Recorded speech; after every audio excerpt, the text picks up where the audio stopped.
حضور نبی رحمت صلی اللہ علیہ وآلہ وسلم نے زلزلوں کے اسباب اور اشراط قیامت کو بیان کرتے ہوئے ارشاد فرمایا، جب مال فے حکومتی خزانہ لوگوں کی ذاتی دولت بن جائے اور زکوٰۃ دینا بوجھ بن جائے اور دینی تعلیم بھی طلب دنیا کے لیے حاصل کی جائے، فرمایا دوست نیڑے ہوں گے، باپ دور ہو جائے گا اور مسجدوں میں آوازیں بلند ہونا شروع ہو جائیں گی، مسجدوں کے تقدس کا، اللہ کے دربار کا ان کو خیال نہیں ہوگا۔ جب وزیر جا کے مسجدوں کے دروازوں پر رقص کر رہے ہوں گے تو اللہ کی رحمتیں اتریں گی کہ قہر و غضب اترے گا، گانے والیاں بجانے والیاں عام ہو جائیں گی اور اس امت کے آخری لوگ پہلے بزرگوں پر لعنتیں ڈالیں گے۔ کوئی اصحاب رسول کی دشمنی میں لگا ہوگا، کسی کے سینے میں اہل بیت کا بغض پل رہا ہوگا۔ فرمایا جب یہ کیفیتیں ہو جائے تو پھر زلزلوں کا انتظار کرو،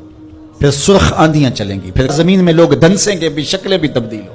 تو کیا یہ زلزلے کے جھٹکے اللہ کی طرف سے تنبیہات نہیں ہیں؟ نہ سمجھے تو وہ ایک گاڑی کے پیچھے لکھا تھا عقل نہ ہوئے تو موجیں ہی موجیں، اگر نہ سمجھے تو یہ جھٹکے زلزلے کے ہمیں جھنجھوڑیں گے نہیں، ہم اگلے دن پھر اسی طرح کے ہوں گے۔